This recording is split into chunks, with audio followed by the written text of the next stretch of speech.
ಭಾರತದ artificial intelligence position ಏನಿದೆ?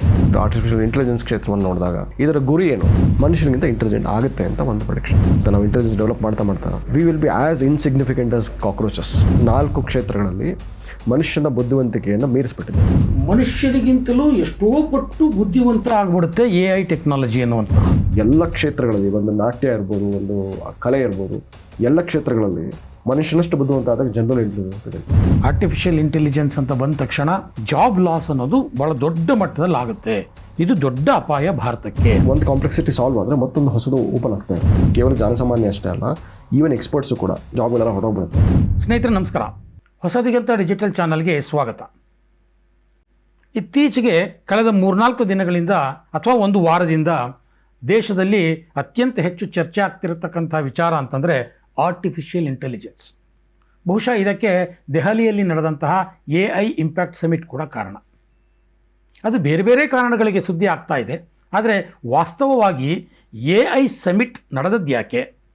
AI summit ನಂತರದಲ್ಲಿ ಭಾರತ ತನ್ನ ಒಂದು ಪೊಸಿಷನ್ನನ್ನು ಯಾವ ರೀತಿಯಲ್ಲಿ ಪಡ್ಕೊಳ್ತು? AI ವಿಚಾರದಲ್ಲಿ ಭಾರತ ಎಷ್ಟರ ಮಟ್ಟಿಗೆ ಮುಂದುವರೆದಿದೆ? ಯಾವ ಹಂತದಲ್ಲಿದೆ? AI ನಿಜವಾಗ್ಲೂ ಭಾರತದಲ್ಲಿ ತರುವಂತಹ ಬದಲಾವಣೆಗಳೇನು? AIನಿಂದಾಗಿ ನಿಮ್ಮ ಸಾಮಾನ್ಯ ಜನರ ಮೇಲೆ ಆಗುವಂತಹ ಬದಲಾವಣೆಗಳೇನು? ಈ ಎಲ್ಲ ವಿಚಾರಗಳನ್ನು ಮಾತಾಡಲಿಕ್ಕೆ ಆರ್ಟಿಫಿಷಿಯಲ್ ಇಂಟೆಲಿಜೆನ್ಸ್ ತಜ್ಞರೇ ಬೇಕಾಗುತ್ತೆ. ಆರ್ಟಿಫಿಷಿಯಲ್ ಇಂಟೆಲಿಜೆನ್ಸ್ನ ಮುಂದುವರೆದ ಭಾಗ ಸೂಪರ್ ಇಂಟೆಲಿಜೆನ್ಸ್ ಅಂತ ಹೇಳ್ತೀವಿ. ಆ ಸೂಪರ್ ಇಂಟೆಲಿಜೆನ್ಸ್ ಬಗ್ಗೆ ಅತ್ಯಂತ ಹೆಚ್ಚು ಮತ್ತು ಅತ್ಯಂತ ಗಂಭೀರವಾಗಿ ಕೆಲಸ ಮಾಡ್ತಿರ್ತಕ್ಕಂತಹ ಹಿರಿಯ ವಿಜ್ಞಾನಿಯೊಬ್ಬರು ನಮ್ಮ ಜೊತೆ ಇದ್ದಾರೆ. ಚಂದ್ರಶೇಖರ್ ನಾಗರಾಜ್ ಅವರು ಇವತ್ತು ನಮ್ಮ ಜೊತೆ ಸ್ಟುಡಿಯೋದಲ್ಲಿದ್ದಾರೆ. ಅವರಿಗೆ ನಾನು ಮೊದಲಿಗೆ ಸ್ವಾಗತವನ್ನು ಬಯಸ್ತೇನೆ. ನಮಸ್ಕಾರ ಚಂದ್ರಶೇಖರ್. ನಮಸ್ಕಾರ ಸರ್. ಭಾಳ ಚರ್ಚೆ ಆಗ್ತಾ ಇದೆ ಆರ್ಟಿಫಿಷಿಯಲ್ ಇಂಟೆಲಿಜೆನ್ಸ್ ಅನ್ನುವಂಥದ್ದು.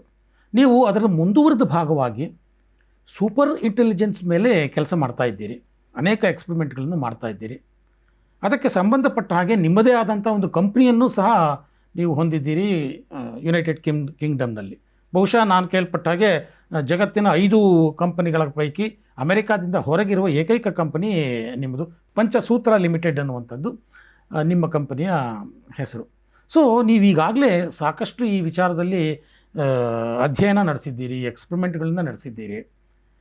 ನಾನು ಆರಂಭದಲ್ಲಿ ಹೇಳಿದ ಹಾಗೆ ದೆಹಲಿಯ AI ಇಂಪ್ಯಾಕ್ಟ್ ಸಮಿಟ್ ಅದನ್ನು ಇಟ್ಕೊಂಡು ನೋಡಿದಾಗ ಭಾರತದ ಆರ್ಟಿಫಿಷಿಯಲ್ ಇಂಟೆಲಿಜೆನ್ಸ್ ಪೊಸಿಷನ್ ಏನಿದೆ ಸರ್? ಮೊದಲಿಗೆ ನಾವೀಗ ಆರ್ಟಿಫಿಷಿಯಲ್ ಇಂಟೆಲಿಜೆನ್ಸ್ ಬಗ್ಗೆ ಮಾತಾಡಬೇಕಾದ್ರೆ ನಾವೇನು ಇವಾಗ ಭಾರತದಲ್ಲಿ ಚರ್ಚೆ ನಡೀತಾ ಇರುವಂಥ ಎಲ್ಲ ಚರ್ಚೆಗಳಲ್ಲಿ AI ಬಗ್ಗೆ ಇದೆ. ಇದನ್ನು ಸಮ್ಮಿಟನ್ನು AI ಇಂಪ್ಯಾಕ್ಟ್ ಸಮಿಟ್ ಅಂತ ಮಾಡಿದ್ದಾರೆ. ಅಂದರೆ AI ಬರುವಂಥ ಇಂಪ್ಯಾಕ್ಟ್ ಬಗ್ಗೆ ಮಾತ್ರ ಫೋಕಸ್ ಮಾಡುವಂಥ ಒಂದು ಸಮಿಟಾಗಿ ಮಾಡ್ಕೊಂಡಿದ್ದೀವಿ. ಆದರೆ ನಾವು ಕ್ಷೇತ್ರವನ್ನು ನೋಡಿದಾಗ, ಈ ಆರ್ಟಿಫಿಷಿಯಲ್ ಇಂಟೆಲಿಜೆನ್ಸ್ ಕ್ಷೇತ್ರವನ್ನು ನೋಡಿದಾಗ ಇದರ ಗುರಿ ಏನು? ಆರ್ಟಿಫಿಷಿಯಲ್ ಇಂಟೆಲಿಜೆನ್ಸ್ ಎತ್ತ ಸಾಗ್ತಾ ಇದೆ? ಇವತ್ತು ನಡೀತಾ ಇರುವಂಥದ್ದು, ಇವತ್ತು ಪಾಶ್ಚಿಮಾತ್ಯ ದೇಶಗಳಲ್ಲಿ ನಾವೇನು ಲಾರ್ಜ್ ಲ್ಯಾಂಗ್ವೇಜ್ ಮಾಡಲ್ ಅಂತ ಆಗಿದೆ, ಅಥವಾ ಬೇರೆ ಈಗ ವಿಡಿಯೋ ಜನರೇಷನ್ ಮಾಡಲ್ಗಳಾಗಿದೆ. ಈ ಎಲ್ಲವನ್ನು ನೋಡಿ ಅಷ್ಟನ್ನೇ ನಾವು ಆರ್ಟಿಫಿಷಿಯಲ್ ಇಂಟೆಲಿಜೆನ್ಸ್ನ ಭಾವಿಸ್ಕೊಂಡ್ರೆ ನಮ್ಮ ಗುರಿ ಅಲ್ಲಿ ಸರಿಯಾದ ರೀತಿ ಹೋಗ್ತಾ ಇದೆಯಲ್ವಾ ಅಂತ ನೋಡಬೇಕಾಗುತ್ತೆ. ಆದರೆ ಅದರ ಗುರಿ ಏನಂದರೆ, ಆರ್ಟಿಫಿಷಿಯಲ್ ಇಂಟೆಲಿಜೆನ್ಸ್ ಕ್ಷೇತ್ರದ ಗುರಿ ಅದು ಸೂಪರ್ ಇಂಟೆಲಿಜೆನ್ಸ್ ಅಂತ ಹೇಳ್ತೀವಿ ನಾವು. ಸೂಪರ್ ಇಂಟೆಲಿಜೆನ್ಸ್ ಅಂತ ಹೇಳಿದಾಗ ಇವತ್ತು ನಾವು ಏನು ಯಾವ ಕ್ಷೇತ್ರದಲ್ಲಿ ಆರ್ಟಿಫಿಷಿಯಲ್ ಇಂಟೆಲಿಜೆನ್ಸಲ್ಲಿ ಎಲ್ಲ ಮಾಡೆಲ್ಗಳನ್ನು ಏನು ನೋಡ್ತಾ ಇದ್ವಿ, ಇವತ್ತಿನ ಗುರಿ ಸಾಮಾನ್ಯ ಉದಾಹರಣೆ ಕೊಡ್ತೀನಿ. ಒಬ್ಬ ಸರ್ಫಿಂಗ್ ಆಡಬೇಕಂದ್ರೆ, ನೀವು ಸರ್ಫ್ ಮಾಡಬೇಕಂದ್ರೆ ಸಮುದ್ರದ ಮೇಲೆ ಸರ್ಫಿಂಗ್ ಮಾಡ್ತಿರಲ್ಲ, ಸರ್ಫ್ ಮಾಡಬೇಕಾದ್ರೆ ನಾವೇನು ಮಾಡ್ತೀವಿ, ಆ ಸರ್ಫ್ ಮಾಡೋವಂಥವನಿಗೆ ತನ್ನ ಕಾಲು ಕೆಳಗಡೆ ಯಾವ ರೀತಿ ಅಲೆ ಎದ್ದಿದೆಯಲ್ಲ ಅದ್ರ ಮೇಲೆ ಮ್ಯಾನೇಜ್ ಮಾಡ್ತಾ ಇರಬೇಕಾಗತ್ತೆ. ಆದರೆ ಮಾಡ್ತಾ ಮುಂದೆ ಬರೋಂಥ ಅಲೆಯನ್ನು ಮಿಸ್ ಮಾಡೋಂಗಿಲ್ಲ ಅವನು, ಅದನ್ನ ನೋಡ್ತಾ ಇರಬೇಕಾಗತ್ತೆ. ಅದನ್ನ ನೋಡಿ ಅದು ಕರೆಕ್ಟಾಗಿ ಅಡ್ಜಸ್ಟ್ ಮಾಡ್ಕೊಂಡು ಆ ಅಲೆಯನ್ನು ತೇಲ್ಬೇಕಾಗತ್ತೆ. ಈ ರೀತಿ ಇವತ್ತು ನಡೀತಾ ಇರುವಂಥ ಒಂದು ಸಂದರ್ಭಕ್ಕೆ ಮಾತ್ರ ನಾವು ಆರ್ಟಿಫಿಷಿಯಲ್ ಇಂಟೆಲಿಜೆನ್ಸ್ನ ನಾವು ಇವತ್ತು ನಮ್ಮ ಕಾಲು ಕೆಳಗಡೆ ಏನಿದೆ ಅಂತ ನೋಡ್ತಾ ಹೋದರೆ ಮುಂದೆ ಬರುವಂಥ ಅಲೆಯನ್ನು ನಾವು ಮಿಸ್ ಮಾಡ್ಕೊಳ್ಳದೆ ಅದ್ರ ಮೇಲೆ ಏರಬೇಕಾಗಿದೆ ನಾವು. ಅಂದರೆ ಆರ್ಟಿಫಿಷಿಯಲ್ ಇಂಟೆಲಿಜೆನ್ಸ್ ಅನ್ನೋದೇ ನಿರಂತರ, ಅದು ಅಂತಿಮ ಗುರಿ ಅಲ್ಲ. ಅದರ ಮುಂದಿನ ಭಾಗನೇ ಸೂಪರ್ ಇಂಟೆಲಿಜೆನ್ಸ್ ಅಂತ ಕರಿತೀವಿ. ಇವತ್ತಿನ ಮಾಡೆಲ್ಗಳು ನಾವು ಏನು ಕರಿತೀವಿ, ಇವತ್ತು ನಮ್ಮ ಕಾಲು ಕೆಳಗಡೆ ಅಂತ ಏನು ಕರಿತೀವಿ ಅಂತ ಹೇಳಿದ್ರೆ ಇದನ್ನು ನಾವು ನ್ಯಾರೋ AI ಅಂತ ಕರಿತೀವಿ, ನ್ಯಾರೋ ಇಂಟೆಲಿಜೆನ್ಸ್ ಅಂತ. ಅಂದರೆ ಎಲ್ಲ ಮಾಡೆಲ್ಗಳು ಏನಾಗ್ತಾಯಿದೆ ಇವತ್ತು, ಕೆಲವು ಕ್ಷೇತ್ರಗಳಲ್ಲಿ ಮನುಷ್ಯನನ್ನು ಕೆಲವು ನ್ಯಾರೋ ಅಂತ ಹೇಳಿದ್ರೆ ಅತ್ಯಂತ ಸಣ್ಣ ಒಂದು ಕ್ಷೇತ್ರದಲ್ಲಿ, ಇನ್ನೂ ಸ್ಪೆಸಿಫಿಕ್ ಆಗಿ ಹೇಳಬೇಕಂತ ಹೇಳಿದ್ರೆ 4 ಕ್ಷೇತ್ರಗಳಲ್ಲಿ ಮನುಷ್ಯನ ಬುದ್ಧಿವಂತಿಕೆಯನ್ನು ಮೀರಿಸ್ಬಿಟ್ಟಿದೆ ಅದು.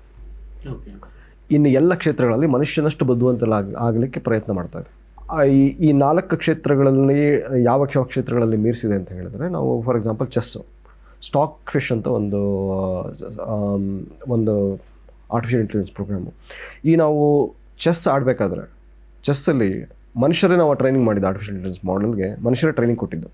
ಇವತ್ತು ನಮ್ಮ ಗೇಮನ್ನು ಅದು ಕಲ್ತ್ಕೊಂಡು ನಮ್ಮ ಮನುಷ್ಯನ ವರ್ಲ್ಡ್ ಚಾಂಪಿಯನ್ಸ್ನ ಅದು ಸೋಲಿಸ್ತಾ ಇದೆ. ನಮ್ಮ ವರ್ಲ್ಡ್ ಚಾಂಪಿಯನ್ಸ್ನ ಅದು ಟ್ರೈನಿಂಗ್ ಕೊಡ್ತಾ ಇದೆ. ಇವತ್ತು ನಾವೆಲ್ಲ ಯಾರು ಮನುಷ್ಯರು ಆರ್ಟಿಫಿಷಿಯಲ್ ಇವ್ರಿಗೆ ನಮ್ಮ ಚಾಂಪಿಯನ್ಸಿಗೆ ಟ್ರೈನಿಂಗ್ ಇದು ನಮಗೆ ಮಾಡೆಲ್ಗಳು ಟ್ರೈನ್ ಮಾಡ್ತಾ ಇದೆ. ಇನ್ನೊಂದು ಗೇಮ್ ಆಫ್ ಗೋ ಅಂತ ಹೇಳ್ತೀವಿ. ಆ ಗೋನಲ್ಲಿ ಯಾವ ರೀತಿ ಆಯಿತು ಅಂತ ಹೇಳಿದ್ರೆ ಅದು ಮನುಷ್ಯನ ವರ್ಲ್ಡ್ ಚಾಂಪಿಯನ್ಸ್ನ ಸೋಲಿಸಿದ ಮಾತ್ರ ಅಲ್ಲ, ಅದು ಯಾವ ರೀತಿ ಸೋಲಿಸ್ತಲ್ಲ ಆ ರೀತಿ ನಮ್ಮ ಮನುಷ್ಯರಿಗೆಲ್ಲರಿಗೂ ಕೂಡ ಒಂದು ಎಚ್ಚರಿಕೆ ಗಂಟೆ, ಒಂದು ಕಣ್ ತೆರೆಯುವಂಥ ಒಂದು ಮೂಮೆಂಟ್ ಆಯಿತು. ಕಾರಣ ಏನಂತ ಹೇಳಿದ್ರೆ ಅದಕ್ಕೆ ಈ ಒಂದು ಆಟ ಆಡಲಿಕ್ಕೆ 2800 ವರ್ಷದ ಇತಿಹಾಸ ಇತ್ತು ಈ ಆಟಕ್ಕೆ. 2800 ವರ್ಷದಲ್ಲಿ ಹಲವಾರು ಜನ್ರೇಷನ್ಸಿಂದ ಮನುಷ್ಯರು ಆ ಆಟವನ್ನು ಆಡಿ ಗೆದ್ದು ಹೋಗಿದ್ದಾರೆ. ಎಲ್ಲ ಡಾಕ್ಯುಮೆಂಟೆಡ್ ಹಿಸ್ಟ್ರಿ ಇದೆ. ಈ ಡಾಕ್ಯುಮೆಂಟೆಡ್ ಹಿಸ್ಟ್ರಿನಲ್ಲಿ ಇದು ಬಂದು ವರ್ಲ್ಡ್ ಚಾಂಪಿಯನ್ ಲೀ ಸೆಡಾಲ್ನ ಸೋಲಿಸಿದಾಗ ಒಂದು ಮೂವ್ ಮಾಡ್ತು, ವೆರಿ ಫೇಮಸ್ ಮೂವ್ 37 ಅಂತ ಕರಿತೀವಿ. ಅದು ಯಾವ ರೀತಿ ಮಾಡ್ತು ಅಂತ ಹೇಳಿದ್ರೆ ಇಡೀ ಇತಿಹಾಸದಲ್ಲಿ 2800 ವರ್ಷದ ಇತಿಹಾಸದಲ್ಲಿ ಯಾವ ಮನುಷ್ಯನೂ ಆ ಮೂವ್ ಮಾಡಿರಲಿಲ್ಲ. ಆ ಮೂವ್ ಮಾಡಿ ನಮ್ಮ ವರ್ಲ್ಡ್ ಚಾಂಪಿಯನ್ ಸೋಲಿಸ್ತು. ಅಂದರೆ ಆರ್ಟಿಫಿಷಿಯಲ್ ಇಂಟೆಲಿಜೆನ್ಸು ನಮ್ಮ ಗೇಮಲ್ಲಿ ನಮ್ಮನ್ನೇ ಸೋಲಿಸ್ತಾ ಇದೆ, ನಮಗಿಂತ ಮುಂದುವರೆದಿದೆ. ಅದೇನಾದರೂ ನಾವು ಎಲ್ಲಿಂದನಾದರೂ ಕಲ್ತ್ಕೊಳ್ತಾ ಪ್ಯಾಟರ್ನ್ ಇತ್ತ 2800 ವರ್ಷದ ಇತಿಹಾಸದಲ್ಲಿ ಹಿಂದಕ್ಕೆ ಹೋಗಿ ನೋಡಿದ್ರೆ ಆ ಪ್ಯಾಟರ್ನ್ ಇಲ್ಲ, ಹೊಸದೊಂದು ಮೂವ್ ಮಾಡ್ತು.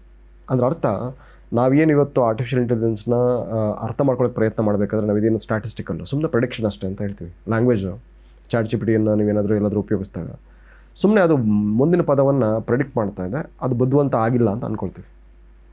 ಆದರೆ ಅದು ಆ ರೀತಿ ಇಲ್ಲ. ಅದು ಒಂದು ಪದ ಹೇಳಬೇಕಂತ ಹೇಳಿದ್ರು ಕೂಡ ಅದು ಇಂಟೆಲಿಜೆಂಟ್ ಆಗ್ತಾ ಇದೆ. ಆ ಇಂಟೆಲಿಜೆನ್ಸ್ ಕಡೆ ನಮ್ಮ ಫೋಕಸ್ ಬರಬೇಕಾಗಿದೆ. ಒಂದು ಸಣ್ಣ ಉದಾಹರಣೆ, ಇವಾಗ ನಾವು ಚಾಟ್ ಜಿಪಿಟಿಗೆ ಉದಾಹರಣೆ ತಗೊಂಡು ಅದು ಬುದ್ಧಿವಂತನ ಅಲ್ವಾ ಅಂತ ನೋಡ್ಬೇಕಂತ ಹೇಳಿದ್ರೆ, ನಾನು ಒಂದು ಚಿಕ್ಕ ಉದಾಹರಣೆ ನಿಮಗೆ ಕೊಡಬೇಕು ಚಾಟ್ ಜಿಪಿಟಿ ಹೆಂಗೆ ಕೆಲಸ ಮಾಡ್ತಾ ಇದೆ ಅಂತ ಹೇಳಿದ್ರೆ, ಒಂದು ಸಣ್ಣ ಮಗು ಅಂತ ಇಟ್ಕೊಳ್ಳಿ, ಒಂದು 7-8 ವರ್ಷದ ಮಗು ಇದೆ. ಆ ಮಗುಗೆ ಮಾತಾಡ್ಲಿಕ್ಕೆ ಬರಲ್ಲ. ಅದ್ರ ಪಕ್ಕ ಏನು ಮಾಡಿದ್ವಿ, ಒಂದು ಬ್ಯಾಗ್ ಇಟ್ಟಿದ್ದೀವಿ, ದೊಡ್ಡ ಬ್ಯಾಗು. ಆ ಬ್ಯಾಗಲ್ಲಿ ಒಂದು 50,000 ಪದಗಳನ್ನು ಹಾಕಿದ್ದೀವಿ, ವರ್ಡ್ಸು. ಆ ವರ್ಡ್ಸ್ ಇದೆ. ನೀವು ಮಗು ಪ್ರಶ್ನೆ ಕೇಳ್ತೀರ, ನಿನ್ನ ಹೆಸರೇನು ಅಥವಾ ಇಲ್ಲ ಎಲ್ಲಿಂದ ಬಂದು ಏನೋ ಒಂದು ಪ್ರಶ್ನೆ ಕೇಳಿದ್ರೆ ಆ ಉತ್ತರವಾಗೋದು ಏನು ಮಾಡುತ್ತೆ, ಅದಕ್ಕೆ ಮಾತ್ರಕ್ಕೆ ಬರಲ್ವಲ್ಲ, ಆ ಪದಗಳನ್ನು ಒಂದೊಂದೇ ತೆಗೆದು ಕೊಡುತ್ತೆ ನಿಮಗೆ, ಒಂದಾದ್ಮೇಲೆ ಒಂದು. ಈ ಚಾಟ್ ಜಿಪಿಟಿ ಕೂಡ ಹಾಗೆ ಮಾಡ್ತಿರೋದು. ಬ್ಯಾಗ್ ಆಫ್ ವರ್ಡ್ಸ್ ಅಂತ ಹೇಳಿ ವೊಕ್ಯಾಬ್ಯುಲರಿ ಅಂತ ಹೇಳ್ತೀವಿ, ಅದಕ್ಕೊಂದು ವೊಕ್ಯಾಬ್ಯುಲರಿ ಇದೆ. ಈ ನಾವು ಸ್ಟ್ಯಾಟಿಸ್ಟಿಕಲ್ ಪಾರ್ಟ್ ಎಲ್ಲಿ ಬಂತು ಅಂತ ಹೇಳಿದ್ರೆ ಅದನ್ನು ಪಿಕ್ ಮಾಡಿ ಕೊಡೋದು ಅಷ್ಟೇ ನಿಮಗೆ. ಆ ಪಿಕ್ ಮಾಡಿ ಕೊಡಬೇಕಂದ್ರೆ ಅದು ಬುದ್ಧಿವಂತ ಆಗಿರ್ಬೇಕಾ ಬೇಡ, ಆ ಮಗು ಬುದ್ಧಿವಂತ ಇರೋದಕ್ಕೆ ತಾನೇ ಅದು ಕೊಡ್ಲಿಕ್ಕಾಗೋದು. ಈ 2 ಭಾಗ ಇದೆ, ಪ್ರೊಡಿಕ್ಷನ್ ಅನ್ನೋದು ಒಂದು ಭಾಗ, ಅದರ ಹಿಂದೆ ಎಂಬೆಡಿಂಗ್ ಅಂತ ಬರುತ್ತೆ, ಮೀನಿಂಗ್ಸ್ ಅಂತ ಬರುತ್ತೆ. ಈ ಮೀನಿಂಗ್ ಅನ್ನೋದು ಇನ್ನೊಂದು ಭಾಗ. ಈ ಮೀನಿಂಗು ಕೂಡ ಅದು ಕಲಿತಾ ಇದೆ. ಹಾಗಾಗಿ ಇದು ಇಂಟೆಲಿಜೆಂಟ್ ಆಗ್ತಾ ಇದೆ, ಮನುಷ್ಯನಿಗಿಂತ ಇಂಟೆಲಿಜೆಂಟ್ ಆಗುತ್ತೆ ಅಂತ ಒಂದು ಪ್ರೊಡಿಕ್ಷನ್. ಎಷ್ಟು ಇಂಟೆಲಿಜೆಂಟ್ ಆಗುತ್ತೆ ಮನುಷ್ಯನಿಗಿಂತ? ಒಬ್ಬ ಚಿಂಪಾಂಜಿಗೂ ಮತ್ತು ಒಬ್ಬ ಮನುಷ್ಯನಿಗಿರೋ ವ್ಯತ್ಯಾಸ ಬರ್ತದ ಅಂತ ಪ್ರಶ್ನೆ ಕೇಳಿದ್ರೆ, ಚಿಂಪಾಂಜಿಗೂ ಮನುಷ್ಯನಿಗೂ ನಮಗೆ ಬಯಾಲಜಿಕಲಿ ಡಿಫ್ರೆನ್ಸ್ ಇರೋದು 2% DNA, ಅದಕ್ಕೆ ನಮ್ಗೆ 2% ವ್ಯತ್ಯಾಸ ಇರೋದು. ಆದರೂ ನಾವು ಹೆಂಗಿದ್ದೀವಿ, ಚಿಂಪಾಂಜಿ ಹೆಂಗಿದೆ ನಾವು ನೋಡ್ತೀವಿ. ಇವತ್ತು ನಾವು ಚಿಂಪಾಂಜಿಗಳು ಬಟ್ಟೆ ಕೂಡ ಹಾಕೊಳ್ಳೋದಿಲ್ಲ, ಒಂದು ಮನೆ ಕಟ್ಕೊಳ್ಳೋದಿಲ್ಲ, ಅಥವಾ ಒಂದು ಊರು ಕಟ್ಟೋದಿಲ್ಲ, ಅಥವಾ ಒಂದು ನಮ್ಮ ದೇಶ ಬಿಟ್ಟು ಬೇರೆ ದೇಶಕ್ಕೆ ಹೋಗಿಲ್ಲ. ಅವು ಒಂದು ಖಂಡದಿಂದ ಮತ್ತೊಂದು ಖಂಡಕ್ಕೆ ಹೋಗಿಲ್ಲ. ನಾವು ಚಂದ್ರನ ಮೇಲೆ ಹೋಗ್ತಾ ಇದ್ದೀವಿ, ಮಾರ್ಸ್ ಮೇಲೆ ಹೋಗ್ಲಿಕ್ಕೆ ಪ್ರಯತ್ನ ಮಾಡ್ತಾ ಇದ್ದೀವಿ. 2% ಡಿಫ್ರೆನ್ಸಿಂದ. ಅದ್ರ ಡಿಫ್ರೆನ್ಸ್ ಎಷ್ಟು ಬರುತ್ತೆ ಅಂತ ವಿಜ್ಞಾನಿಗಳ ಪ್ರಕಾರ ಆರ್ಟಿಫಿಷಿಯಲ್ ಇಂಟೆಲಿಜೆನ್ಸಲ್ಲಿ ಇದು ಮನುಷ್ಯನಿಗಿಂತ ಎಷ್ಟು ಬುದ್ಧಿವಂತ ಆಗ್ಬೋದು ಅಂತ ಹೇಳಿದ್ರೆ, ಒಂದು ಚಿಂಪಾಂಜಿ ಒಂದು ಮನುಷ್ಯನಿಗಿರೋ ಅಷ್ಟು ಅಲ್ಲ, ಒಬ್ಬ ಚಿಕನ್ ಕೋಳಿಮರಿ ಮತ್ತು ಒಬ್ಬ ಮನುಷ್ಯನಿಗಿರೋ ಅಷ್ಟು ವ್ಯತ್ಯಾಸ ಬರುತ್ತೆ ಅಂತ ಹೇಳ್ತಾರೆ. ಒಂದು ಮನುಷ್ಯನ ಬುದ್ಧಿವಂತಿಕೆ ಅನ್ನೋದು ಒಂದು ಚಿಕನ್ ಇಂಟೆಲಿಜೆನ್ಸ್ ಅಷ್ಟಾಗುತ್ತೆ, ಅದಕ್ಕಿಂತ ಹೆಚ್ಚು ಮುಂದುವರೆದು ಅಷ್ಟು ದೊಡ್ಡ ಇಂಟೆಲಿಜೆನ್ಸ್ ಡೆವಲಪ್ ಆಗುತ್ತೆ ಅಂತ ಹೇಳಿ, ಇದು ನಾನು ಹೇಳ್ತಾ ಇರೋದಲ್ಲ, ಈ ಒಂದು ಫೀಲ್ಡ್ನಲ್ಲಿ ಇರುವಂಥ ಎಲ್ಲ ಸೈಂಟಿಸ್ಟ್ ಹೇಳುವಂಥದ್ದು. ಮುಖ್ಯವಾಗಿ ಇದು ಫೌಂಡಿಂಗ್ ಫಾದರ್ ಅಂತ ಹೇಳ್ತೀವಿ ಈ ಫೀಲ್ಡ್ಗೆ, ಜೆಫ್ರಿ ಹಿಂಟರ್ ಅಂತೇಳಿ. ಆತ ಪ್ರೆಡಿಕ್ಟ್ ಮಾಡ್ತಾರೋದು ಈ ರೀತಿ. ಮತ್ತು ಅದನ್ನು ಮುಂದುವರೆದು ಏನು ಮಾಡಿದ್ರು, ಮೊನ್ನೆ ಅವ್ರು ನೊಬೆಲ್ ಪ್ರೈಸ್ ಬರಲಿಕ್ಕೆ ಮುಂಚೆ ಈ ಡಿಫ್ರೆನ್ಸ್ ಏನಾಗ್ತದೆ ಚಿಕನ್ಗೂ ಮತ್ತು ಒಂದು ಹ್ಯೂಮನ್ಗೂ ಇರೋಷ್ಟು ಡಿಫ್ರೆನ್ಸ್ ಬರ್ತಾಯಿದೆ ಅಂತ ಹೇಳ್ತಾಯಿದ್ರು. ಈಗ ಅದನ್ನು ಸ್ವಲ್ಪ ಇಂಪ್ರೂವೈಸ್ ಮಾಡ್ಕೊಂಡಿರೋ, ಒಂದು ಸ್ವಲ್ಪ ಪ್ರೆಡಿಕ್ಷನ್ ಇಂಪ್ರೂವೈಸ್ ಮಾಡಿ ಹೇಳ್ತಾರೆ, ಒಂದು ಕಾಕ್ರೋಚ್ಗೂ ಒಬ್ಬ ಮನುಷ್ಯನಿಗೂ ಬರೋಷ್ಟು ವ್ಯತ್ಯಾಸ ಬರುತ್ತೆ ಅಂತ. ಅಂದರೆ ಡೆವಲಪ್ ಆಗ್ತಾ ನಾವು ಇಂಟೆಲಿಜೆನ್ಸ್ ಡೆವಲಪ್ ಮಾಡ್ತಾ we will be as insignificant as cockroaches. ಅಂದರೆ ಮನುಷ್ಯನಿಗಿಂತಲೂ ಎಷ್ಟೋ ಪಟ್ಟು ಬುದ್ಧಿವಂತ ಆಗ್ಬಿಡುತ್ತೆ AI ಟೆಕ್ನಾಲಜಿ ಅನ್ನುವಂಥ. ಅಂದಾಜು ನೋಡ್ಕೊಳ್ಳಿ, ಒಬ್ಬ ಕಾಕ್ರೋಚ್ ಇರೋಷ್ಟು ಅಂತ ಹೇಳಿದ್ರೆ ಅದಷ್ಟು ಡೆವಲಪ್ ಆದಮೇಲೆ ನಮ್ಮ ಸಿಗ್ನಿಫಿಕೆನ್ಸ್ ಏನು ಹಿಡಿಯುತ್ತೆ, ನಮ್ಮ ಒಂದು ಮೌಲ್ಯ ಏನು ಹಿಡಿಯುತ್ತೆ ಅಂತಂದ್ರೆ ನಮ್ಮ ಕಾಕ್ರೋಚ್ ಇರೋಷ್ಟು ಮೌಲ್ಯ ಬಂದ್ಬಿಡುತ್ತೆ, ಅಷ್ಟು ದೊಡ್ಡ ವ್ಯತ್ಯಾಸ ಬರ್ತದೆ. ಬಟ್ ಇದುವರೆಗಿನ ನಂಬಿಕೆ ಏನು ಅಂತಂದರೆ, ಯಾವುದೇ ಟೆಕ್ನಾಲಜಿ ಬರಲಿ ಮನುಷ್ಯನ ಬ್ರೈನ್ಗಿಂತಲೂ ಮನುಷ್ಯನ ಬುದ್ಧಿವಂತಿಕೆಗಿಂತಲೂ ಮೇಲಕ್ಕೆ ಹೋಗ್ಲಿಕ್ಕೆ ಸಾಧ್ಯನೇ ಇಲ್ಲ. ಅಲ್ಟಿಮೇಟ್ ಈಸ್ ಹ್ಯೂಮನ್ ಬ್ರೈನ್ ಅಂತ. ಹೌದು. ಅದನ್ನು ಹೇಗೆ ಅದನ್ನು ಬ್ರೇಕ್ ಮಾಡಿಬಿಟ್ಟಿದೆ? ಇದು ನಮ್ಮ ಆವಿಷ್ಕಾರನೇ. ಇದು ಈ ಒಂದು ಜನರೇಷನ್ ಆವಿಷ್ಕಾರ ಏನಂತ ಹೇಳಿದ್ರೆ, ಮನುಷ್ಯನಿಗಿಂತ ಬುದ್ಧಿವಂತ ಆಗ್ಲಿಕ್ಕೆ ಸಾಧ್ಯ ಇದೆ ಅಂತ ಹೇಳಿ. ಅದಕ್ಕೆ ನಾವು ಸೂಪರ್ ಇಂಟೆಲಿಜೆನ್ಸ್ ಅಂತ ಕರೀತೀವಿ. ಯಾವಾಗ ಮನುಷ್ಯನಷ್ಟಾಗುತ್ತೆ ಅದನ್ನ ಜನರಲ್ ಇಂಟೆಲಿಜೆನ್ಸ್ ಅಂತ ಕರಿತೀವಿ. ಮನುಷ್ಯನಷ್ಟು ಆದಾಗ ಎಲ್ಲ ಕ್ಷೇತ್ರದಲ್ಲಿ ಒಂದಲ್ಲ. ಅದು ಅಕೌಂಟಿಂಗ್ ಇರ್ಬೋದು, ಅದು ಆರ್ಕಿಟೆಕ್ಚರ್ ಇರ್ಬೋದು, ಅಥವಾ ಒಂದು ಜರ್ನಲಿಸಮ್ ಇರ್ಬೋದು, ಎಲ್ಲ ಕ್ಷೇತ್ರಗಳಲ್ಲಿ, ಒಂದು ನಾಟ್ಯ ಇರ್ಬೋದು, ಒಂದು ಕಲೆ ಇರ್ಬೋದು, ಎಲ್ಲ ಕ್ಷೇತ್ರಗಳಲ್ಲಿ ಮನುಷ್ಯನಷ್ಟು ಬುದ್ಧಿವಂತ ಆದಾಗ ಜನರಲ್ ಇಂಟೆಲಿಜೆನ್ಸ್ ಅಂತ ಕರಿತೀವಿ. ಮನುಷ್ಯನಿಗಿಂತ ಎಲ್ಲ ಕ್ಷೇತ್ರದಲ್ಲಿ ಬುದ್ಧಿವಂತ ಆದಾಗ ಸೂಪರ್ ಇಂಟೆಲಿಜೆನ್ಸ್ ಅಂತ ಕರಿತೀವಿ. ಹಾಗಾಗಿ ಆ ಸೂಪರ್ ಇಂಟೆಲಿಜೆನ್ಸ್ ಅಲ್ಲಿ ಇವತ್ತದೆ ಹೇಳಿದ್ನಲ್ಲ, ಕೆಲಸ ಮಾಡ್ತಾ ಇರೋದು 5 ಕಂಪನಿಗಳು ಈ ರಿಸರ್ಚ್ ಮೇಲೆ ಕೆಲಸ ಮಾಡ್ತಾ ಇರೋದು. ಅದರಲ್ಲಿ ನಮ್ಮದು ಕೂಡ ಒಂದು, ತಾವು ಹೇಳಿದಾಗೆ ಅಮೆರಿಕದಲ್ಲಿ 4 ಇದಾವೆ, ನಾವು ಒಂದು. ಮತ್ತು ವಿಶ್ವದಲ್ಲಿ ಮೊದಲನೇ ಬಾರಿ ಅದ್ರ ಮೇಲೆ ಕೆಲಸ ಮಾಡಕ್ಕೆ ಸ್ಟಾರ್ಟ್ ಮಾಡಿದ ಕಂಪನಿನೇ ನಮ್ಮದು. 2023 ಸ್ಟಾರ್ಟ್ ಮಾಡಿದ್ವಿ. 24 ಅಮೆರಿಕದಲ್ಲಿ ಒಂದು ವೈ ಕಾಂಬಿನೇಟರ್ ಅಂತ ಇದೆ, ಅಲ್ಲಿ ನಾವು ಇದಕ್ಕೆ ಫಂಡಿಂಗ್ ಅಪ್ಲೈ ಮಾಡಿದ್ವಿ, ಅಲ್ಲಿ ಮಾಡ್ಬೇಕಂತೇಳಿ. ಅದೇ ಕ್ಷಣಕ್ಕೆ ಅಂದರೆ ಒಂದು 15 ದಿನದ ಅಂತರದಲ್ಲಿ ಆ ವೈ ಕಾಂಬಿನೇಟರ್ನ ಕೋಫೌಂಡರ್ ಒಬ್ಬರು, ಮತ್ತು ಓಪನ್ ಎಐನ ಇನ್ನೊಬ್ಬರು ಕೋಫೌಂಡರ್ ಇದ್ರು, ಇಲಿಯಾಸ್ ಟಕೂರ್ ಅಂತೇಳಿ. ಅವರು ಬಿಟ್ಟು ಮತ್ತೆ ಒಂದು ಹೊಸ ಕಂಪನಿಯನ್ನು ಸ್ಥಾಪನೆ ಮಾಡಿದ್ರು, ವಿಶ್ವದ 2ನೇ ಕಂಪನಿ ಸೂಪರ್ ಇಂಟೆಲಿಜೆನ್ಸ್ ಮೇಲೆ ಕೆಲಸ ಮಾಡುವಂಥದ್ದು. ಅದು ಸ್ಟಾರ್ಟ್ ಆಯಿತು 24ರಲ್ಲಿ. ಅದಾದ ನಂತರ ಆ ಓಪನ್ ಎಐದ ಇನ್ನೊಬ್ಬರು ಕೋಫೌಂಡರ್ ಇದ್ರು, ಮೀರಾ ಮರಾಠಿ ಅಂತೇಳಿ. ಅವರೊಂದು ಥಿಂಕಿಂಗ್ ಮೆಷಿನ್ ಲ್ಯಾಬ್ಸ್ ಅಂತ ಒಂದು ಮಾಡಿದ್ರು, ಅದು 3ನೇ ಕಂಪನಿ. ಅದಾದಮೇಲೆ ಈಗ ಇನ್ನು ಕಳೆದ 2 ತಿಂಗಳಲ್ಲಿ ಮೈಕ್ರೋಸಾಫ್ಟ್ ಸೂಪರ್ ಇಂಟೆಲಿಜೆನ್ಸ್ ಲ್ಯಾಬ್ಸ್ ಅಂತ ಮಾಡಿದೆ. ಮೆಟಾ, ನಮ್ಮ ಫೇಸ್ಬುಕ್ನ ಸಂಸ್ಥೆ, ಅದು ಮೆಟಾ ಕೂಡ ಮೆಟಾ ಸೂಪರ್ ಇಂಟೆಲಿಜೆನ್ಸ್ ಲ್ಯಾಬ್ ಅಂತ ಮಾಡಿದೆ. ಸೊ ಒಟ್ಟು 5 ಕಂಪನಿಗಳು ಇದ್ರ ಮೇಲೆ ಕೆಲಸ ಮಾಡ್ತಿರೋದು. ಉದ್ದೇಶ ಏನಿಲ್ಲ, ಮನುಷ್ಯನಿಗಿಂತ ಆಗುತ್ತೆ ಅಂತ. ನಮ್ಗೆ ಇನ್ನೂ ಸರಳವಾಗಿ ಹೇಳ್ಬೇಕಂತ ಹೇಳಿದ್ರೆ, ನೀವು ಕೇಳಿದ ಪ್ರಶ್ನೆ ಏನು, ಮನುಷ್ಯನಿಗಿಂತ ಸಾಧ್ಯನೇ ಇಲ್ಲ ಅಂತ ಅನ್ಕೊಂಡಿದ್ವಲ್ಲ ಅಂತ. ಈ ಅಷ್ಟು ದೂರ ಹೋಗೋದು ಬೇಡ. 2 ವರ್ಷ ಹಿಂದಕ್ಕೆ ಹೋದ್ರೆ, 2023ಗೆ ಹೋದ್ರೆ ನಾವು, ಅಥವಾ 22-23ಗೆ ಹೋದ್ರೆ, ನಾವು ಯಾವತ್ತೂ ಅಂದ್ಕೊಂಡಿರಲಿಲ್ಲ ಒಂದು ಕಂಪ್ಯೂಟರ್ ಕೂಡ ಮನುಷ್ಯನಿಗೆ ಬರೀಲಿಕ್ಕೆ ಸಾಧ್ಯ ಇದೆ. ಕಂಪ್ಯೂಟರ್ ಯೂಸ್ ಮಾಡ್ಕೊಂಡು ನಾವು ಬರಿತಾ ಇದ್ವಿ. ಕಂಪ್ಯೂಟರ್ ಬರಲಿಕ್ಕೆ, ಭಾಷೆ ಬರಲಿಕ್ಕೆ ಸಾಧ್ಯ ಇದೆ, ಮತ್ತು ಮಾತಾಡಲಿಕ್ಕೆ ಸಾಧ್ಯ ಇದೆ, ನಮ್ಮ ವಾಯ್ಸ್ ಬರ್ಲಿಕ್ಕೆ ಸಾಧ್ಯ ಇದೆ, ಅದೊಂದು ವಿಡಿಯೋ ಜನರೇಟ್ ಮಾಡ್ಬೋದು. ಇದು ಮನುಷ್ಯ ಮಾಡ್ತಾ ಇದ್ದ ಕೆಲಸಗಳಿವೆಲ್ಲ. ಭಾಷೆ ಮಾತಾಡೋದಾಗಿರಲಿ, ಬರೆಯೋದಾಗಿರಲಿ, ವಾಯ್ಸ್ ಆಗಿರಲಿ, ವಿಡಿಯೋ ಮನುಷ್ಯ ಮಾಡ್ತಾ ಇದ್ದಿದ್ದು. ಅದನ್ನು ಕಂಪ್ಯೂಟರ್ ಮಾಡುತ್ತೆ ಅಂತಲೇ ನಮ್ಮ ಕಲ್ಪನೆ ಇರಲಿಲ್ಲ. ಈ ಇಂಪ್ಯಾಕ್ಟಲ್ಲಿ ನಾವು ಯಾವ ಕಡೆ ಫೋಕಸ್ ಮಾಡ್ತಾ ಇದ್ವಿ ಅಂದರೆ, ಭಾರತ ಇನ್ನೂ ಎಐನ, ಆರ್ಟಿಫಿಷಿಯಲ್ ಇಂಟೆಲಿಜೆನ್ಸ್ನ ನಾವು IT ಥರನೇ ನೋಡ್ತಾ ಇದ್ವಿ. IT ರೆವಲ್ಯೂಷನ್ ಏನಾಯಿತು, ಎಐನಲ್ಲೂ ಅದೇ ಆಗುತ್ತೆ ಅಂತ ಎಕ್ಸ್ಪೆಕ್ಟ್ ಮಾಡ್ತಾ ಇದ್ವಿ. ಇದನ್ನು ಒಂದು ಟೂಲ್ ಥರ ನೋಡ್ತಾ ಇದ್ವಿ. IT ಅಂದರೆ ಫಾರ್ ಎಕ್ಸಾಂಪಲ್ ನಮಗೆ ಕಂಪ್ಯೂಟರ್ ಇರ್ಬೋದು, ಸಾಫ್ಟ್ವೇರ್ ಇರ್ಬೋದು, ನಾವೆಲ್ಲ ಡೆವಲಪ್ ಮಾಡಿದ್ರು ಒಂದು ಟೂಲ್ಸ್ಗೆ ನಮಗೆ ಸಣ್ಣ ಉದಾಹರಣೆ ಕೊಡಬೇಕಂತ ಹೇಳಿದ್ರೆ, ತುಂಬ ಹಿಂದಕ್ಕೂ ಸ್ವಲ್ಪ ಸರಳವಾಗಿ ಎಲ್ರಿಗೂ ಅರ್ಥ ಆಗೋ ಟೂಲ್ಸ್ ಅಂತ ಯಾವ್ದು ಅಂತ ಹೇಳಿದ್ರೆ, ಮನುಷ್ಯ ಕಂಡದ ಮೊದಲನೇ ಟೂಲ್ ಯಾವುದು? ಬೆಣಚು ಕಲ್ಲುಗಳು. ಶಿಲಾಯುಗದಲ್ಲಿ ಸಣ್ಣ ಬ್ಲೇಡ್ ಥರದ್ದು ಸಣ್ಣ ಕಲ್ಲು ಮಾಡ್ದ. ಆ ಕಲ್ಲುಗಳನ್ನು ಮತ್ತು ಈ ಶಿಲಾಯುಗದಲ್ಲಿ ಅವುಗಳನ್ನ ಆಯುಧಗಳನ್ನೇ ಬೇರೆ ಬೇರೆ ಆಯುಧಗಳನ್ನು ಮಾಡ್ಕೊಂಡಿದ್ದ ಅವನು. ಅದಾದ್ಮೇಲೆ ಒಂದು ಬೆಂಕಿ ಅಂತ ಕಂಡಿಡಿದ ಮನುಷ್ಯ. ಆ ಬೆಂಕಿ ಕಂಡಿಡಿದ ಮೇಲೆ ಇದೇ ಟೂಲ್ಗಳು ಬೇರೆ ರೀತಿ ಆಗೋಯ್ತು. ಹಿಂಗೆ ಬೆಂಕಿ ಬಂದ ಮೇಲೆ ನಮಗೆ ಮೆಟಲ್ ಬರ್ಲಿಕ್ಕೆ ಸ್ಟಾರ್ಟ್ ಆಯಿತು. ಮೆಟಲ್ ಗೊತ್ತಾಯ್ತು ನಮಗೆ. ಮೆಟಲ್ ಮಾಡಿ ಈಗ ಮೆಟಾಲಿಕ್ ಆಗಿ ಕನ್ವರ್ಟ್ ಆಯ್ತಲ್ಲ. ಈ ಬಿಲ್ಲು ಬಾಣ ಅಂತ ನೀವು ನೋಡ್ಕೊಂಡ್ರೆ, ಅದು ಮರದಲ್ಲಿ ಮಾಡ್ತಾ ಇದ್ರು ಮೊದಲು. ಮೆಟಲ್ ರೆವಲ್ಯೂಷನ್ ಆದ್ಮೇಲೆ ಮತ್ತು ಅದು ಭಾಳ ಇಂಪ್ಯಾಕ್ಟ್ಫುಲ್ ಆಗೋಯ್ತು. ಬೆಂಕಿ ಅಂತ ಕಂಡಿಡಿದ್ಮೇಲೆ ಭಾಳ ಇಂಪ್ಯಾಕ್ಟ್ ಆಯಿತು. ಅದಾದಮೇಲೆ ಎಂಜಿನ್ಸು ಮತ್ತು ಮೆಕನೈಸೇಷನ್ ಅಂತ ಏನು ಬಂತಲ್ಲ, ಮೋಟರ್ಗಳು ಬಂತು, ಮೆಕನೈಸೇಷನ್. ಅವಾಗ ಇನ್ನೂ ಭಾಳ ಪ್ರಮಾಣದಲ್ಲಿ ಮಾಡ್ತಾವಲ್ಲ. ಅದಾದಮೇಲೆ ಅದ್ರ ಮೇಲೆ IT ಲೇಯರ್ ಬರುತ್ತೆ. IT-ನಲ್ಲಿ ಅದು ಕೂಡ ಒಂದು ಟೂಲ್, ಸಾಫ್ಟ್ವೇರ್ ಲೇಯರ್ ಅದು. ಬಟ್ ಇವೆಲ್ಲವೂ ಕೂಡ ಟೂಲ್ಸು. ಅದು ಇವತ್ತಿನ ವಿಶೇಷತೆ ಅಂದರೆ, ಈಗ ಕಂಡಿದ್ರು ಮತ್ತೊಂದು ಟೂಲ್ ಅಲ್ಲ, ಇದನ್ನು ಮತ್ತೊಂದು ಟೂಲ್ ಥರ ನಾವು ನೋಡ್ಲಿಕ್ಕೆ ಆಗೋದಿಲ್ಲ. ಯಾವುದು? ಎಐನ. ಓಕೆ, ಇದು ಟೂಲ್ ಅಲ್ವೇ ಅಲ್ಲ. ಈಗ ಹೊಸದೊಂದು ಡೈಮೆನ್ಷನ್ನೇ ಇದು ಬುದ್ಧಿವಂತಿಕೆ. ಓಕೆ, ಅಂದರೆ ಟೂಲ್ಸ್ನ ಬಳಸ್ತಾ ಇದ್ದ ಬುದ್ಧಿವಂತ ಯಾರು ಅಲ್ಲಿಂದ ಮನುಷ್ಯ. ಇದು ತನಕ ಓಕೆ, ನಿರ್ಣಯ ಮಾಡ್ತಾ ಇದ್ದವನು, ಈ ಬಾಣ ಯಾವ ಕಡೆಗೆ ಬಿಡಬೇಕು ಏನು ಅಂತ ನಿರ್ಣಯ ಮಾಡ್ತಾ ಇದ್ದವನು ಮನುಷ್ಯ, ಡಿಸಿಷನ್ ಮಾಡ್ತಾ ಇದ್ದ ಮನುಷ್ಯ. ಅದಕ್ಕೆ ಸಾಧನವಾಗಿತ್ತದು ಅಷ್ಟೇ.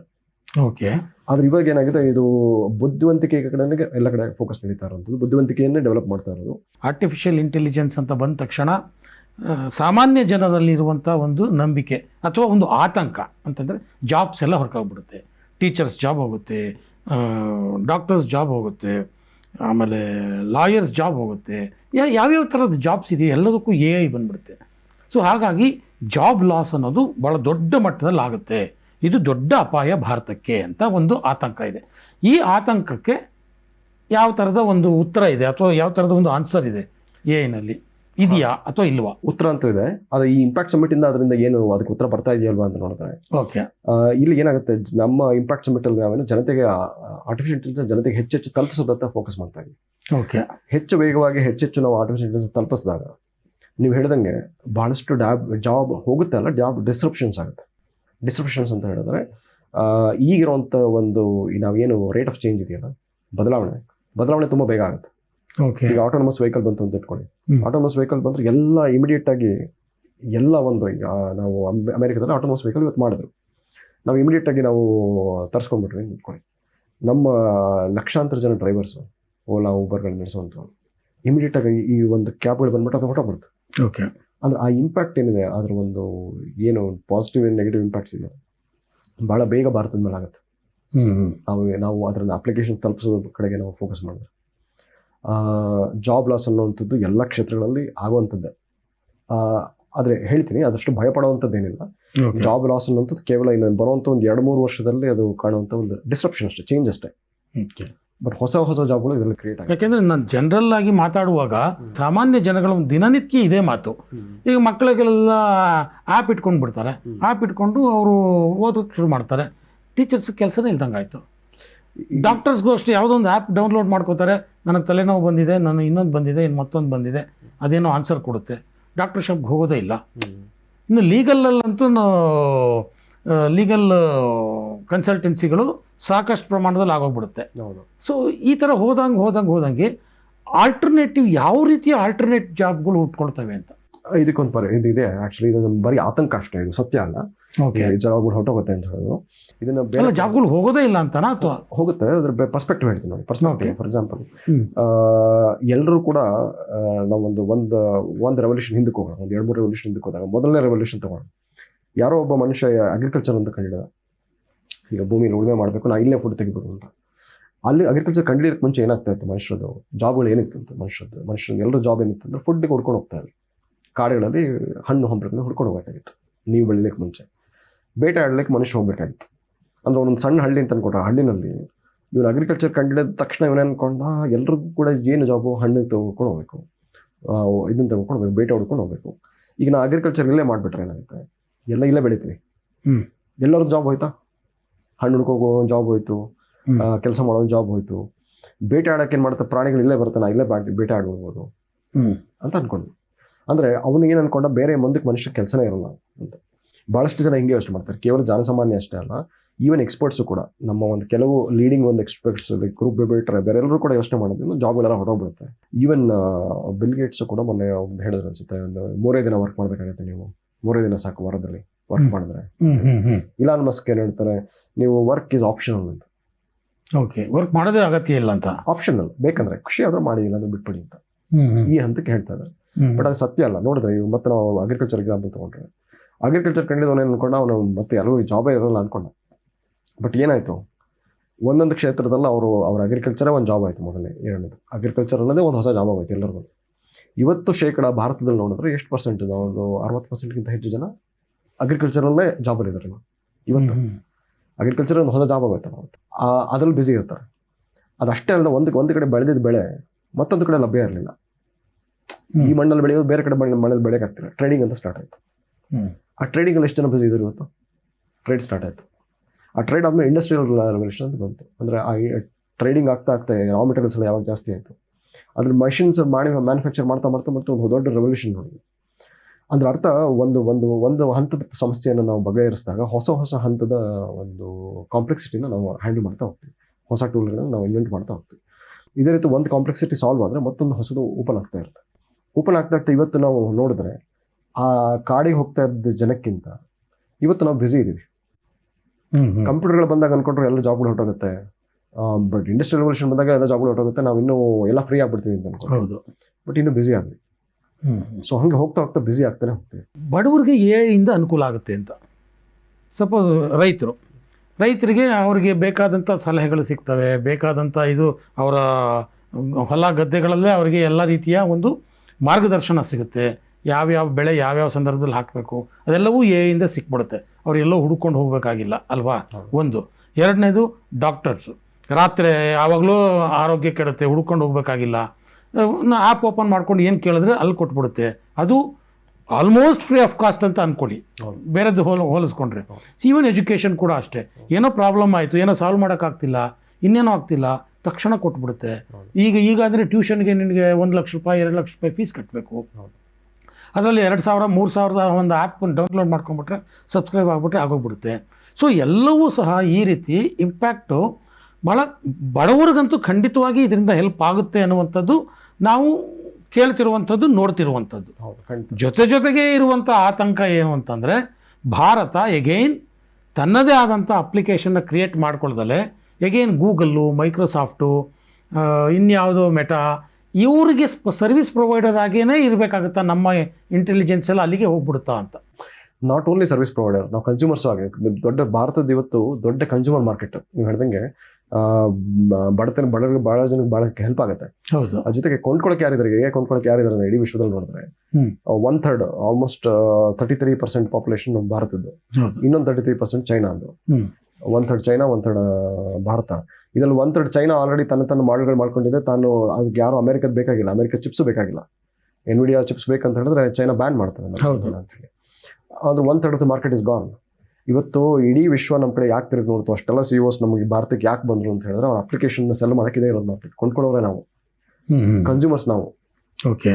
ಸೊ ಹಾಗಾಗಿ ಬಿಗ್ಗೆಸ್ಟ್ ಕನ್ಸ್ಯೂಮರ್ ಮಾರ್ಕೆಟ್ ಇರೋದ್ರಿಂದ ಎಲ್ಲರೂ ಕೂಡ ಇಲ್ಲಿಗೆ ಬಂದರು. ಆ ಕನ್ಸ್ಯೂಮ್ ಮಾಡಲಿಕ್ಕೆ ಡೇಟಾ ಸೆಂಟರ್ಸ್ ಬೇಕಾಗುತ್ತೆ, ಅವ್ರದ್ದನ್ನು ರನ್ ಮಾಡಲಿಕ್ಕೆ ಡೇಟಾ ಸೆಂಟರ್ಸ್ ಬೇಕು. ಆ ಡೇಟಾ ಸೆಂಟರ್ಸ್ನ ಮಾಡುವಂಥ ಪ್ರಾಜೆಕ್ಟ್ಸ್ ಕೂಡ ನಾವು ಹಾಕ್ಕೊಡ್ತಾ ಇದ್ದೀವಿ. ಎಗೈನ್ ಭಾರತದ್ದೇ ಆದಂತಹ ಪ್ರಾಡಕ್ಟ್ಗಳು ಬರಲಿಲ್ಲ ಅನ್ನುವಂಥ ಕೊರಗು ಇದ್ದೇ ಇದೆ. ಗೂಗಲ್ ಬಂತು, ಮೈಕ್ರೋಸಾಫ್ಟ್ ಬಂತು, ಆಗಲೇ ನಾನು ಹೇಳಿದಾಗೆ ಭಾರತದಲ್ಲೂ ಝೋಹೋ ಈಗ ಒಂದಷ್ಟು ಬರ್ತಾ ಇದೆ, ಆಲ್ಟರ್ನೇಟಿವ್ ಆಗಿ ಗೂಗಲ್ಗೆ ಆಲ್ಟರ್ನೇಟಿವ್ ಆಗಿ ಬರ್ತಾ ಇದೆ. ಈ ಥರದಲ್ಲಿ AI ವಿಚಾರಕ್ಕೆ ಬಂದಾಗ ಭಾರತದ್ದೇ ಆದಂಥ ಡಿಸೈನ್ಸು, ಭಾರತದ್ದೇ ಆದಂಥ ಪ್ರಾಡಕ್ಟ್ಗಳು ಯಾವ್ದಾದ್ರು ಕಾಣ್ತಾ ಇದೆಯಾ ಅಂತ. AI ವಿಚಾರಕ್ಕೆ ಬಂದಾಗ AI ಇನ್ನೂ ಪ್ರಾಡಕ್ಟೈಸ್ ಆಗುವಷ್ಟು ಇನ್ನೂ ಆ ಹಂತದಲ್ಲಿ ಇಲ್ಲ. ಅದು ರಿಸರ್ಚ್ ಆ್ಯಂಡ್ ಡೆವಲಪ್ಮೆಂಟಲ್ಲಿ ಇದೆ. ಹಿಂದೆ ಕಂಪ್ಯೂಟರ್ ಬಂದಾಗ ಕಂಪ್ಯೂಟರ್ ಅಪ್ಲಿಕೇಶನ್ಸ್ ಬಗ್ಗೆ ಯೋಚನೆ ಮಾಡ್ತಿರಲಿಲ್ಲ. ಅವಾಗಿನ್ನು ನಾವು ಇನ್ನೂ ಚಿಕ್ಕ ಕಂಪ್ಯೂಟರ್ ಮಾಡ್ತಾ ಇದ್ವಿ, ಏನು ಮ್ಯಾಕಿಂಟೋಶ್ ಸಿಸ್ಟಮ್ಸು ಕಂಪ್ಯೂಟರ್ ಮಾಡ್ತಾ ಇದ್ವಿ, ಆ ಹಂತದಲ್ಲಿದೆ. ಸೊ ಹಾಗಾಗಿ ಅಪ್ಲಿಕೇಶನ್ಸ್ನ ನಾವು ನೋಡಿಕೊಂಡ್ರೆ ಮುಂದಕ್ಕೆ ಈಗ ಭಾರತ ಈ ಹಂತದಲ್ಲಿ ನಾವೇನು ಝೋಹೋ ಅಂತ ಹೇಳ್ತೀವಿ, ನಮ್ಮ ಒಂದು ಜಿಮೇಲ್ ಮಾಡ್ಕೊಂಡಿದ್ದೀವಿ, ನಮ್ಮ ಒಂದು ಇದನ್ನು ಮಾಡ್ಕೊಂಡಿದ್ದೀವಿ ಅಂತ ಹೇಳ್ತೀವಿ. ಅದು ಟೆಕ್ನಾಲಜಿ ಎಲ್ಲಿಗೆ ಹೋಗ್ತಾ ಇದೆ ಅಂತಂದರೆ ಮುಂದಕ್ಕೆ ಈ ಅಪ್ಲಿಕೇಶನ್ಸ್ ಯಾವುದು ಬೇಕೇ ಆಗಿರೋಲ್ಲ. ಸೊ ನಾವು ಜಿಮೇಲ್ ಇರ್ಬೋದು ಅಥವಾ ನಮ್ಮ ಏನು ನಾವು ಇದು ನೋಡ್ತಾ ಇದ್ದೀವಲ್ಲ ಇಂಟರ್ನೆಟ್ಸ್ ಇರ್ಬೋದು, ನಮ್ಮ ಜಿಮೇಲ್ ಅಪ್ಲಿಕೇಶನ್ಸ್ ಇರ್ಬೋದು ಅಥವಾ ಫೇಸ್ ಇದಿರ್ಬೋದು, ಈ ಅಪ್ಲಿಕೇಶನ್ಸ್ ಅನ್ನೋವಂಥದ್ದೇ ಔಟ್ಡೇಟ್ ಆಗ್ಬಿಡುತ್ತೆ. ಅದ್ರ ಅರ್ಥ ಏನು ಮಾಡುತ್ತೆ, ಈಗ ನಾವು ಈ ಅಪ್ಲಿಕೇಶನ್ಸ್ ಏನು ಮನುಷ್ಯ ಕೂತ್ಕೊಂಡು ನಾವು ಸಾಫ್ಟ್ವೇರ್ ಮಾಡಿ ಬರೆದಿರುವಂಥದ್ದು. ಆರ್ಟಿಫಿಷಿಯಲ್ ಇಂಟೆಲಿಜೆನ್ಸ್ ಎಷ್ಟು ಡೆವಲಪ್ ಆಗುತ್ತೆ ಅಂದರೆ ನಾವು ಕೇಳಿದ್ರೆ ಅದಕ್ಕೆ ನನಗೊಂದು ಒಂದು ಅಪ್ಲಿಕೇಶನ್ ಬೇಕಂತ ಹೇಳಿದ್ರೆ ಅದನ್ನು ನಮಗೆ ಡೆವಲಪ್ ಮಾಡ್ಕೊಳ್ಳೋ ಹಂತಕ್ಕೆ ಬರುತ್ತೆ. ಅದೇ ಅಪ್ಲಿಕೇಶನ್ ಡೆವಲಪ್ ಮಾಡ್ಕೊಟ್ಟಾಗ ನಿಮಗೆ, ಈಗ ನೀವು KVN ಸ್ವಾಮಿ ಅವರು ನಿಮಗೆ ಬೇಕಾದಂಥ ಒಂದು ನಿಮಗೆ ಸಾಫ್ಟ್ವೇರ್ ನೀವು ಮಾಡ್ಕೊಳ್ಬೇಕು ಅಂತ ಹೇಳಿದ್ರೆ ಇವತ್ತು ಸಾಧ್ಯ ಇಲ್ಲ. ಯಾಕಂದರೆ ನೀವು ಸಾಫ್ಟ್ವೇರ್ ಇಂಜಿನಿಯರ್ಸ್ ಹೋಗಬೇಕು, ಅವರಿಗೆ ಪೇ ಮಾಡಬೇಕು, ಒಂದು ಕಂಪ್ನಿ ಕೊಡಬೇಕು, ಅದು ಮಾಡ್ಕೊಳ್ಬೇಕು. ಇದನ್ನು ನಿಮಗೆ ChatGPT ಥರ ಒಂದು ಅಪ್ಲಿಕೇಶನ್ ನಿಮಗೆ ಮಾಡ್ಕೊಟ್ಬಿಟ್ರೆ ಸೊ ಅವಾಗ ನಿಮ್ಗೆ ಆ ಅಪ್ಲಿಕೇಶನ್ಸ್ ಅವಶ್ಯಕತೆನೇ ಇಲ್ಲ, ನಿಮಗೆ ಬೇಕಾದಂಥದ್ದು ನಡೆಯುತ್ತೆ. ಬಟ್ ಆ ChatGPT ಆ ಒಂದು ಇದಕ್ಕಾದರೂ ಬೇಕಲ್ವ, ಏನೋ ಒಂದು ಸಮಥಿಂಗ್ ಏನೋ ಬೇಕಲ್ವ, ಅದಕ್ಕಾದರೂ ಮಾಡ್ಕೊಳ್ಳೋರ್ಗಾದ್ರೂ ಬೇಕಲ್ವಾ? ಅದು ಅಂದರೆ ಏಜೆಂಟಿಕ್ ಅಂತ ಹೇಳ್ತೀವಿ ನಾವು. ಏಜೆಂಟಿಕ್ ಅಂತ ಹೇಳಿದ್ರೆ ಓಕೆ, ಈಗ ನೀವು ಇಮೇಲ್ ಕಳಿಸ್ತಾ ಇದ್ದೀರಾ ಅಥವಾ ನೀವು ಒಂದು ಏನೋ ಕೆಲಸಗಳು ಮಾಡ್ತೀರಿ, ಕಂಪ್ಯೂಟರ್ ಮೂಲಕ ಎಲ್ಲ ಕೆಲಸಗಳು ಮಾಡ್ತೀರಾ. ಕೆಲಸಗಳು ನೀವೇ ಹೋಗಿ ನೀವು ಆ್ಯಪ್ ಹುಡುಕಿ ನೀವು ಮಾಡಬೇಕಾಗುತ್ತೆ. ಅದಕ್ಕೆ ಆ್ಯಪ್ ಬೇಕಾಗಿತ್ತು. ಓಕೆ, ಏಜೆಂಟಿಕಲ್ಲಿ ಏನಾಗುತ್ತೆ, ಅದು ಏಜೆಂಟು ಅದಕ್ಕೊಂದು ಆರ್ಡರ್ ಕೊಟ್ಬಿಟ್ರೆ, ಈಗ ನೀವು ಒಬ್ಬ ಅಸಿಸ್ಟೆಂಟ್ ಇದ್ದಂಗೆ, ಆ ಅಸಿಸ್ಟೆಂಟ್ಗೆ ಇಂಥವ್ರಿಗೆ ಇಂಥ ವಿಷಯ ತಲುಪಿಸಪ್ಪ ಅಂತ ಹೇಳಿದ್ರೆ ಆ ಏಜೆಂಟ್ ಏನು ಮಾಡುತ್ತೆ, ಅದನ್ನ ಇಮೇಲಲ್ಲಿ ಕಳಿಸುತ್ತೆ. ಮತ್ತು ಅದು ಅವರು ಇಮೇಲ್ ರೆಸ್ಪಾಂಡ್ ಮಾಡೋದಿದ್ದಾಗ ಮೆಸೇಜ್ ಕಳಿಸುತ್ತೆ. ಮೆಸೇಜ್ ಆದ್ಮೇಲೆ ಕಾಲ್ ಮಾಡುತ್ತೆ, ಫೋನ್ ಯೂಸ್ ಮಾಡುತ್ತೆ. ಫೋನ್ ಬೇರೆ ಬೇರೆ ರೀತಿ ಅದನ್ನು ಟ್ರೈ ಮಾಡಿ ಆ ಮನುಷ್ಯನಿಗೆ ತಲುಪಿಸಬೇಕು ಅಂತ ಮೆಸೇಜ್ ತಲುಪಿಸುತ್ತೆ. ಓಕೆ, ಇದು ಏಜೆಂಟಿಕ್ ಅಂತ ಹೇಳ್ತೀವಿ. ಇಲ್ಲಿ ನಿಮಗೆ ನಿಮ್ಮ ಆ್ಯಪ್, ನಿಮ್ಮ ಇಮೇಲ್ ಯೂಸ್ ಮಾಡೋದಾಗಲಿ, ಆ್ಯಪ್ ಮಾಡೋದಾಗಲಿ, ಕಾಲ್ ಮಾಡೋದಾಗಲಿ ನಿಮ್ಮ ಕೆಲಸ ಅಲ್ಲ. ಅದು ಈ ಥರ ಮಾಡು ಅಂತ ಹೇಳುವಂಥ ಕೆಲಸ. ಹಾಗಾಗಿ ನಮ್ಮ ಒಂದು ಲೆವೆಲ್ ಮೇಲೆ ಬಂದ್ವಿ. ಅಂದ್ರೆ ಈ ಆ್ಯಪ್ಗಳೆಲ್ಲ ಏನು ನಾವು ನೋಡ್ತಾ ಇದ್ದೀವಿ, ಆ್ಯಪು, ಇಂಟರ್ನೆಟ್, ಕಂಪ್ಯೂಟರ್ಸ್, ಮೊಬೈಲು, ಇವೆಲ್ಲವೂ ಕೂಡ ಒಂದು ಎರಡನೇ ಹಂತ ಕೊಟ್ಟಿರುತ್ತೆ. ಈ ಹಂತದಲ್ಲಿ ನಾವು ನಮ್ಮದೇ ಆ್ಯಪ್ ಮಾಡ್ಕೊಳ್ಳೋದ್ರಲ್ಲಿ ಅಷ್ಟು ಬುದ್ಧಿವಂತಿಕೆ ಇಲ್ಲ. ಈಗ ಡೆಲ್ಲಿ ಸಮಿಟ್ನಲ್ಲಿ ಸರ್ವಂ ಭಾಳ ದೊಡ್ಡ ಮಟ್ಟದಲ್ಲಿ ಹೆಸರು ಮಾಡ್ತು. ಜ್ಞಾನಿ ಅಂತ ಒಂದು ಇನ್ನೊಂದು ಯಾವುದೋ ಹೆಸರು ಮಾಡ್ತು. ಭಾರತ್ ಜೆನ್ ಅಂತ ಒಂದು IIT ಬಾಂಬೆ ಅವ್ರು ಮಾಡಿದ್ದು ಯಾವುದೋ ಒಂದು. ಅವರೆಲ್ಲ ಏನು ಮಾಡಿದ್ರು ಹಾಗಾದರೆ? ಅವರು ಯಾಕೆ ಅಷ್ಟೊಂದು ಅದ್ರ ಬಗ್ಗೆ ಚರ್ಚೆ ಆಯಿತು ಹಾಗಾದರೆ? ಸೈಡ್ ಇವತ್ತಿನ ಒಂದು ಇದಕ್ಕೋಸ್ಕರ ತಯಾರಾಗ್ತದೆ. ಇವತ್ತಿನ ಲಾರ್ಜ್ ಲ್ಯಾಂಗ್ವೇಜ್ ಮಾಡಲ್ಸ್ ಇವತ್ತು ಲ್ಯಾಂಗ್ವೇಜ್ ಭಾಷೆಯನ್ನು ಅದು ಕಲಿತಾ ಇದೆ.